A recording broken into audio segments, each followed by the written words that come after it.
Welcome to the Historical Romance Sampler Podcast.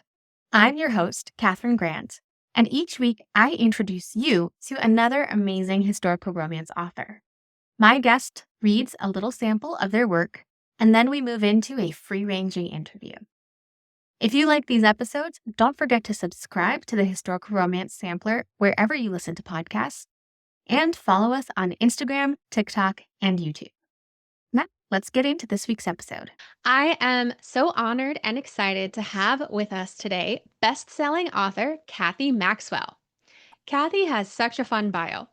After graduating from college, she started off as a news broadcaster. Then she decided reporting was boring, so she joined the Navy and had a successful stint in naval intelligence, including a tour with the Pentagon. Then Cathy pursued writing, and she now has over 35 published romance novels and 5 anthologies to her credit, many of them which have spent significant time on the New York Times and USA Today mass market bestseller lists. Several have been nominated for the Romance Writers of America's prestigious Rita Awards, and Cathy has been honored with the RT Book Review's Love and Laughter Award, among others. Cathy's motto is travel light, and she enjoys meeting her fans all over the world. Cathy, thanks so much for joining the Historical Romance Sampler podcast today. Well, thank you, Katherine. Thank you for having me. I've just published my 41st book. Wow. So I've been working. I am such a boring grandmother. It's not even funny. I mean, the grandkids are fed up with me. And what are you reading for us today? Is it from your 41st book? 41st book. Yes, I'm going to be reading from A Touch of Steele. It is the third book of the Gambler's Daughter series, and it's a trilogy, so it's the final book. Readers met Mr. Steele in the first book, and I have to confess, I had a scene in there in the very beginning that when the Avon assistant editors were coming to look for a front cut piece to promote the book, they pulled him out, and I was like, well, no, wait a minute. He's not the hero of the book. He's not the hero of the book. But he was a humdinger of a character, I'm going to tell you. So I was kind of excited. So then I put him into the second book. He makes an appearance, and finally he gets his own book with the last daughter. Her name is Gwendolyn, and his name is Beckett Steele. He makes a living out of finding the things people want found. An errant son that's run off with the family money and is trying to gamble it away. He brings them back. Eloping daughters, discovering where jewelry has disappeared that's been stolen, that sort of thing. So that's kind of what he does. He's known for solving whatever problems you want solved without anyone knowing. But in this book, he's going to solve a great mystery in his own life. And it's the mystery of who is his father? Why is his father turned away from him? And who's his mother? But in order to do it, he has to work with Gwendolyn. The person that's going to let him get close to his father loves to play whist. And she said that if you can find a whist partner who will beat everyone else, then I will take you towards where the Marquess Middlebury is.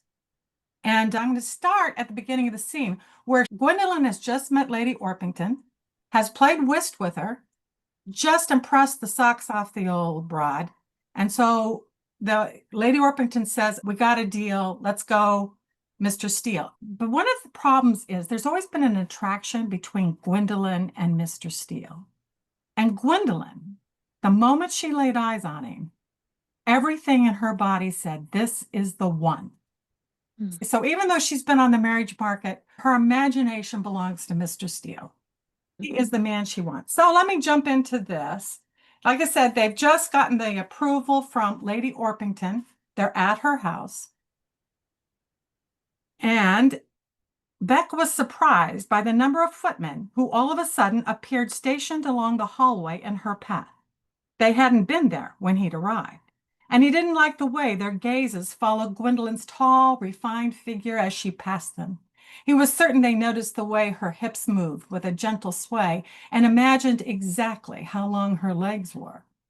For her part, she seemed oblivious to the hearts she was conquering. At one point, she smiled in the direction of a footman, The man's face flushed red. Beck understood. Gwendolyn had that effect on every male of her acquaintance, including himself. There were times when she shot him a look of complete hero worship. She romanticized him, and if he wasn't careful, he would see himself through her eyes. He would forget exactly who he was. He was a loner. He didn't need entanglements. He liked his life the way it was. Besides, he brutally reminded himself, Gwendolyn could do much better than him. She deserved better. His job was to see that no ill befell her. She was doing him a great favor, and he was determined to keep her safe. Middlebury hadn't sent his man Winstead to coddle Beck, but to kill him. That was why the conversation he was about to have with her was critical, and he didn't anticipate her being happy about it. Downstairs, a footman held her bonnet. Gwendolyn took the hat and tied the crisp ribbons under her chin at a fetching angle. The ribbons matched the blue of her dress and made her golden brown eyes stand out even more. For his disguise, Beck had given up his preferred wide-brimmed hat for a curl-brimmed beaver that all the gentlemen wore. He tipped it low over his eyes and offered Gwendolyn his arm. She rested her gloved hand lightly on his sleeve, and they went out the front door. Lady Orpington's coach waited for them. A footman jumped down from the rumble, the seat at the rear of the coach, to place a small step by the coach door. She held Beck's hand as she climbed in, and there was something about her grace, her presence, that made him feel ridiculously gallant. Drive until I tell you differently, he instructed the coachman. He removed his hat and climbed into the coach. He took the seat opposite hers, his back to the driver, and set the hat beside him. The footman closed the door. Beck pulled down the shades to protect them from prying eyes. Gwendolyn watched his every movement, her hands folded in her lap. He sat back against the seat, and that's when he noticed how close the space was. Or did it feel close because he was with her? He couldn't name the scent she wore, but it reminded him of summer, of wildflowers and sparkling streams. She wasn't fair-haired and blue-eyed like her sisters. However, he liked Gwendolyn's dark looks, her heavy, glossy hair that was as black as a raven's wing, and her startling golden eyes that seemed to look right into the heart of him. The tightening in his loins, that damnable need that roiled a man's blood, assured him that the sooner he set her against him, the better. Beck knocked on the roof, a signal for the driver to leave. The coachman shouted, "Ha!" and they began to move. "What is going on?" Gwendolyn started, as if she could contain herself no longer, but Beck held up a gloved hand. She must still wait. Gwendolyn sat back, a small line furrowing her brow, her pressed lips a sign of impatience, and then she wet them. The sight of the tip of her tongue caught and held him. Dear God, she had no idea of her impact upon men, and it made her all the more enticing. "I am not who you believe I am," he said abruptly, the opening to his planned speech, warning her not to expect anything from him, especially if it involved her heart. Before he could launch into his planned admonishments, she interrupted him with mock dismay. "Oh, are you telling me you aren't Mr. Curran?" "Miss Lanscar," he said in warning. "Mr. Steele," she replied in the same formidable tone. "I'm attempting a serious discussion." "As am I. You wish to be Mr. Curran? Very well." "Yes, Mr. Curran? What do you need to tell me?" "Oh, you aren't the man I believe you to be? Well, that makes sense, because I know you as Mr. Steele. Does Lady Orpington know?" "Of course she does," he snapped. "She hired me to find you, and she knows I'm not her nephew." "And in return for you finding her a whist partner she likes, she owes you a favor. You ask that she pretend you are her nephew. I'm correct, aren't I? I'm assuming you're doing this to go to Colmore. Why? What is your game?" His intention had been to inform her that he was not someone she should focus her hopes on. He was not heroic. He didn't deserve her longing looks or wetting her lips in that innocently seductive way of hers. He was not a man like Jim who wanted a wife, a hearth, and a cluster of children. Unfortunately, Gwendolyn had seized control of the conversation. She was also justified in asking questions. He would do the same in her position. At his silence, Gwendolyn waved a hand as if to wake him up. What is the ploy, the scheme? What are we about to do? You act as if I want you to help rob the post. Do you? She asked, her eyes lighting up as if she would be game. God helping. With great deliberateness, he said, Miss Lenka, curb your imagination. You will be a guest at Colmore. You will be Lady Orpington's whist partner. You play cards and nothing else. Do you want me to win? Lady Orpington does. She considered that a moment and then pressed, but what do you want me to do? The thought hit him. To let me kiss you, to fall into my arms and let me make love to. He could have smacked himself in the head for his errant thoughts. They had just popped up without encouragement. Well, the tilt of her head as she looked up at him under dark lashes had encouraged them, and her asking him what he wanted her to do, such an innocent question that every male part of him had come to life upon hearing it. Is something the matter, Mr. Steele? You seem unsettled. How may I help? Another question with a lewd undertone, except to her. She was looking at him as if she was a green recruit, and this was the first day of training, and that made him feel even more awkward. He hid behind sternness. By playing cards, he responded. That is all I ask of you. He said the last as a reminder to himself, especially since the rolling of the coach over London's cobbled streets brought her knee repeatedly in contact with his knee. It was not intentional, but then it apparently didn't need to be for him to hear the double entendre in her replies. She stepped forward, the peak of her bonnet almost brushing the roof of the coach. Then ask more of me, she said. And there was another one. Did she realize what she was saying? The very male part of Beck roared to life with desire. Instead, he shifted his weight, moving his knee as far as he could from bumping hers, and masked his reaction. Gwendolyn frowned, as if she thought him behaving strangely, and that only added insult to all of it. She apparently was not affected by his presence, while he hadn't been so rattled since he first discovered there was a difference between men and women. His intended lecture about not expecting anything other than a working relationship now seemed egotistical on his part. He was the one having the problem. Gwendolyn Lanskar seemed unbothered by his close proximity. Well, to the devil with all of this. He started to reach up and tap on the roof, a signal to the driver to take Gwendolyn home, but she grabbed his arm, pulling it down. Her boldness and the contact surprised him. Even through the layers of his jacket sleeve and shirt, sparks shot through him. You cannot return me home yet, she informed him. I will not partner with Lady Orpington until I know what is happening. There is more to this than a whist game. The sparks died. Few challenged Beck. He did not like it.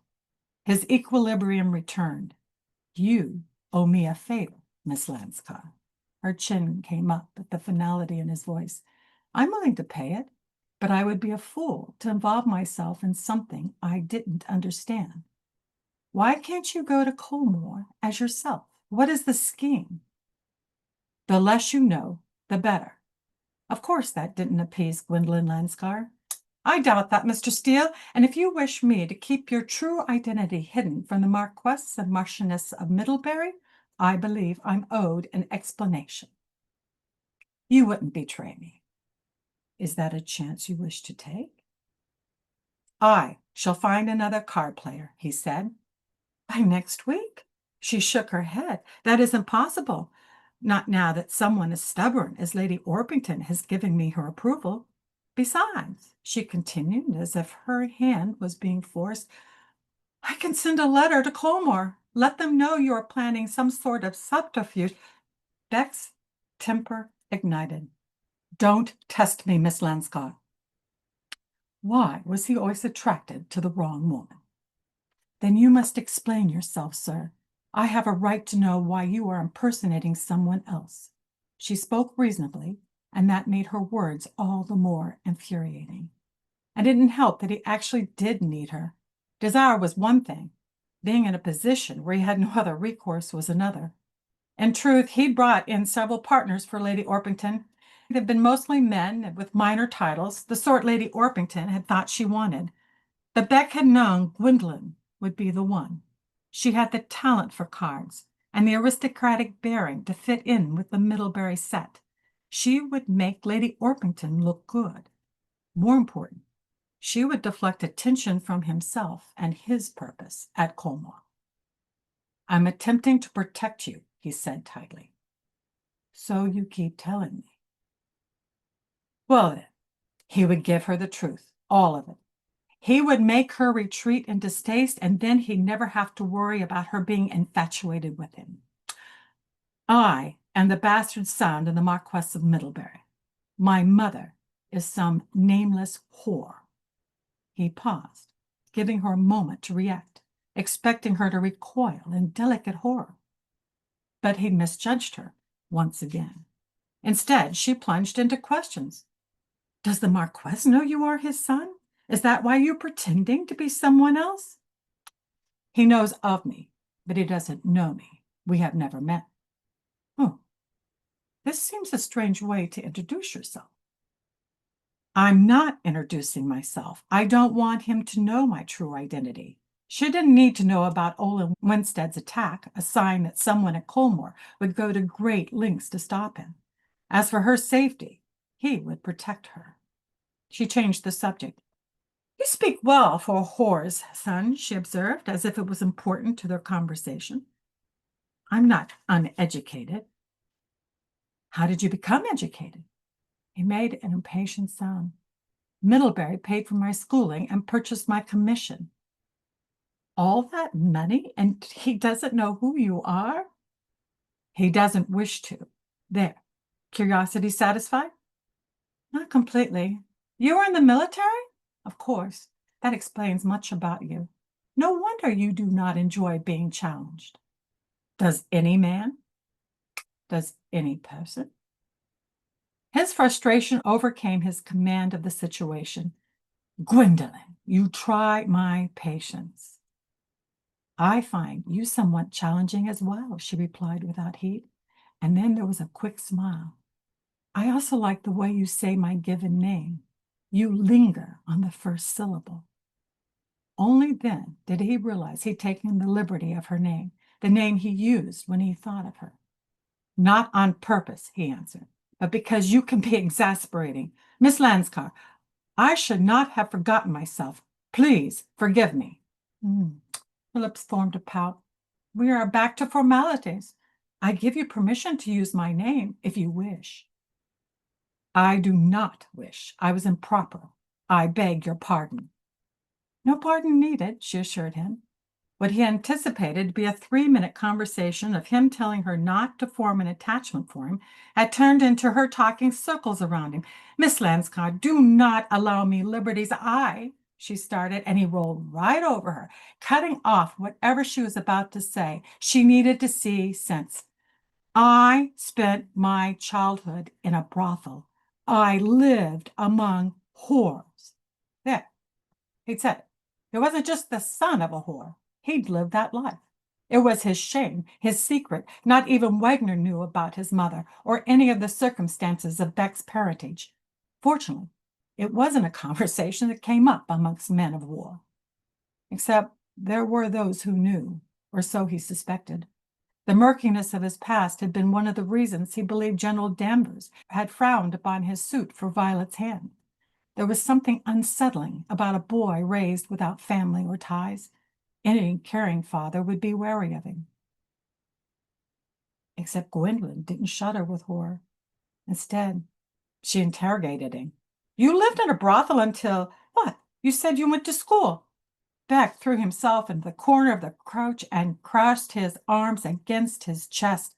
He no longer cared that his leg brushed hers or that she smelled of clover and daisies. No, right now she was maddening, and he knew she had bested him. She'd not rest until she was satisfied. "You want the whole story." "I expect it."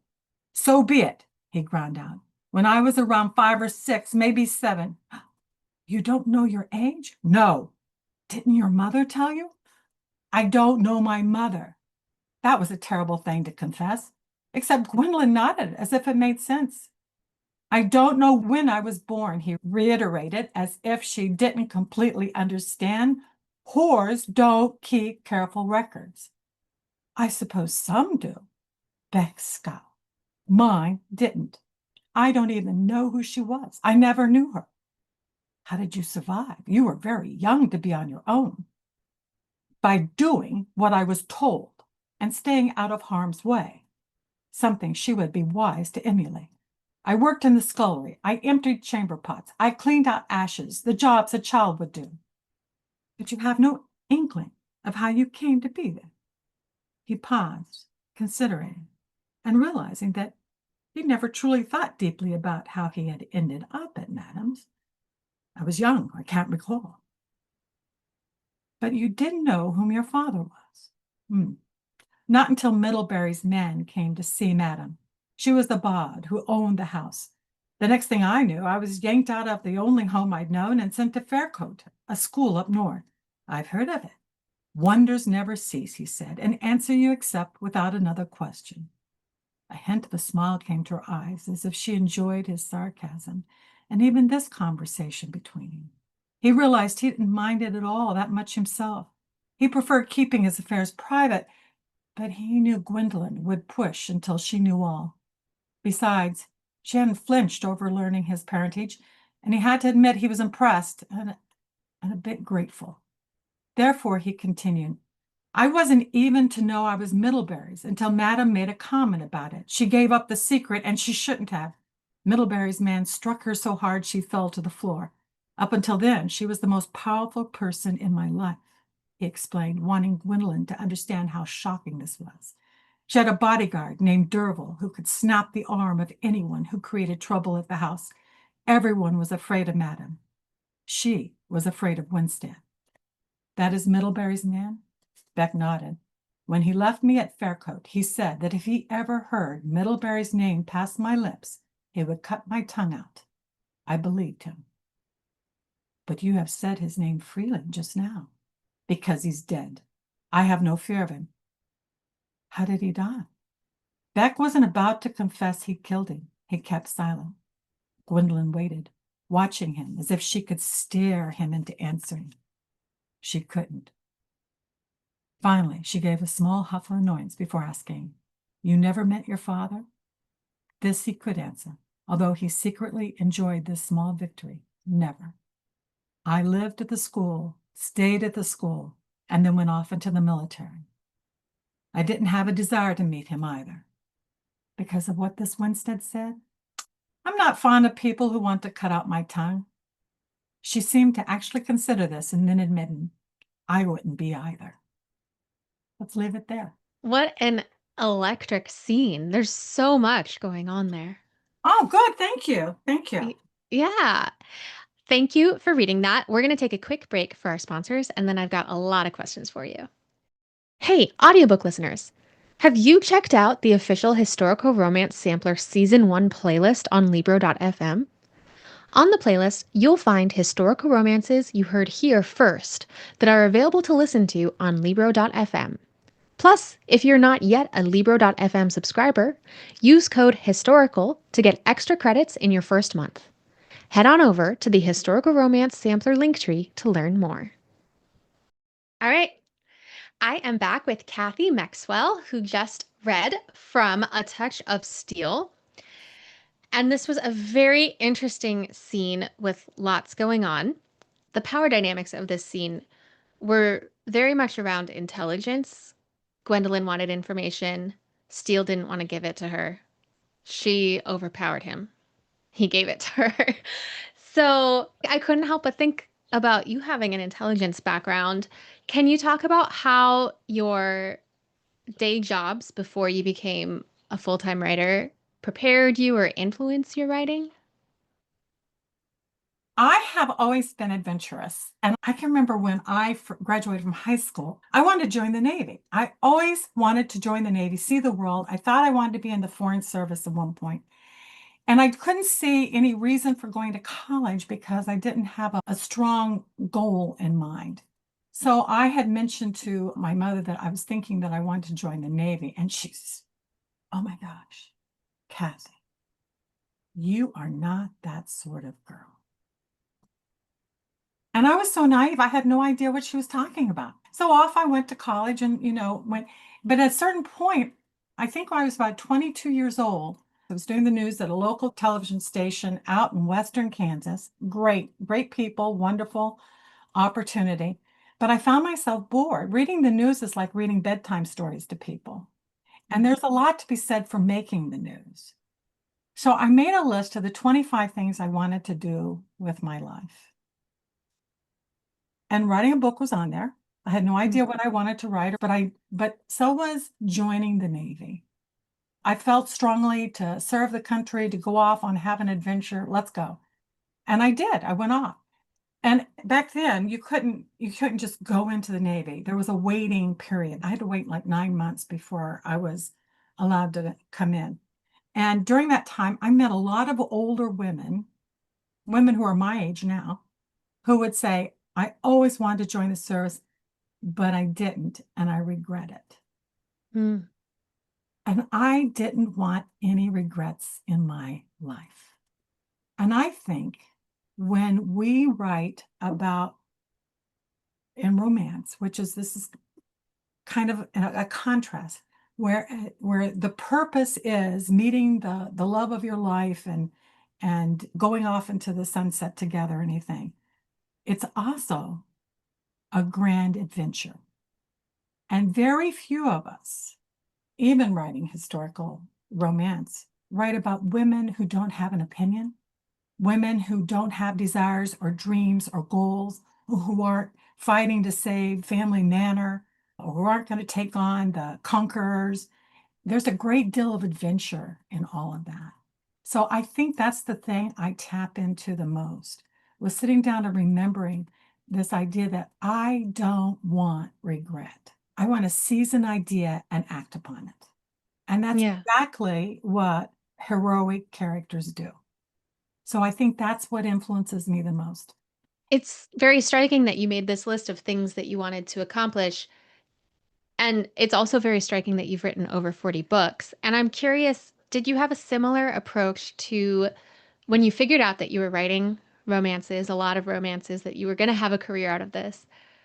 Do you have something similar that you use to find inspiration and find the adventure of writing historical romances to, stay inspired and find new ideas and keep it fresh? Well, my goal was to have a long career, and that meant that I was going to have to be stepping up to the plate with a new book on a regular basis. And there's two ways that can happen. One way is that I just keep writing the same book over and over again. And I would have found that boring. Mm-hmm. So I try to push myself in new directions with different levels of success. I think in the long run, that's the best way to have a career because readers know that they aren't going to get the same old from me. Mm-hmm. Not to say that there aren't writers who write pretty much the same book over and over again, and they're just fabulous. Mm-hmm. But for me as a writer, I have to try new ideas. I have to test them. I wrote a trilogy that's a paranormal historical romance set in the Regency. It was supposed to come out every other month at the time. Wow. So it was going to be every other month. And so each book had a cliffhanger until we got to the final book. And the kind of cliffhanger that you see in fantasy and you see in science fiction or whatever else. Well, at the last minute, the publisher changed their mind. They decided they were going to come out every 9 months. Oh. I remember the first one came out, and there were readers who just lashed out, who were just so upset. I'm never going to read from this writer ever again. I'm not going to. And now, today, that's a really popular trilogy for me. Mm-hmm. That it's worked out really well because all three books are out now. So, so Yeah. it can carry through. But I sit there and I think, but I had to do what I did because if I didn't push the envelope, I wouldn't know what a new nook or crevice or whatever there is that a story can leak and find and start to develop and grow. Well, speaking of pushing the envelope, I think it's a good time to play Love It or Leave It, where we find out which romance conventions you love or could leave behind. Oh, okay. Thank you. All right. Do you love it or leave it? The protagonists meet in the first 10% of the story. I'm agnostic. All right. I've read stories where they didn't meet until the middle of the book, and I thought they were great. I'm just loving Ashley Poston, and her heroes never meet until the middle. But then there's others that they meet on the first page, and I am so on board, I can't stand it. So tough, tough. I don't know. All right. Love it or leave it. Dual point of view narration. Love it. Love it or leave it. Third person past tense. Leave it. Love it or leave it. Third act breakup or dark moment. That is a hard one. I don't like it when everything's happened, everything's been resolved, and we all feel like smoking a cigarette. Like, okay, this is done, this is it. Because I do read for the romance. That's what I read for. And granted, there might be a mystery or something's missing or something like that. No, isn't it nice that they could go find it? But I'm really reading to see if these two people who I've decided deserve each other are actually going to get together. So I guess that would mean Sounds like you love it. love it. Yeah, I was going to say love it, love it, love it, love it. All right. Love it or leave it. Always end with an epilogue. Oh, I love it. All As right. long as no one dies. Yeah. Love it or leave it. Always share research in your author's note. I love it. All right. Yeah. Well, I think, having published 40 plus books, you have certainly pushed the envelope as discussed with the cliffhangers. And I know I read an interview somewhere online where you were encouraging writers to just write the book that is in your Yes. heart. Don't let the rules stop you. So I know readers will find lots of your heart in the books that they read. Well, that's so kind of you. And the truth of the matter is that when we get into these rules, they create doubt. And I think doubt has killed more careers than any other form of rejection. Mm. And we reject ourselves. We just it's not making sense, or it doesn't fit in here. Or we gave it to someone to read and they said, oh, they didn't meet in the first 10% of the book, and therefore this can't be a romance. Or I think that the idea of a happily ever after is a necessity. I like things tied up in a big bow at the end. I think that's important. But I don't like hearing about writers who give up. And I think we live in an interesting time because we used to have lots and lots of gatekeepers. When I first started 30 years ago, there were many, many gatekeepers. And so someone could have the best book in the world and nothing would happen because it had a vampire in it. And they had the gatekeepers that decided vampires aren't going to sell until they sold. And then we couldn't put enough vampires in. And that's market forces. That's all going there. But I really like the freedom we have now where we are our own gatekeepers. Mm-hmm. And I think it's a really refreshing time for commercial Yeah. fiction. I think it really is. So, yeah. Yeah. Well, I really appreciate you coming on and sharing a touch of steel as well as answering my questions. Do you have anywhere that you want readers to go to find you and your books? Oh, you can always find me online on social media. I have a webpage, CATHY, CathyMaxwell.com. And I'm usually on Facebook. I'm on Instagram. If you yak at me, I will normally yak back. It will be me yakking because I like to procrastinate. And that's one of the things, and that's one of the easiest ways to do it.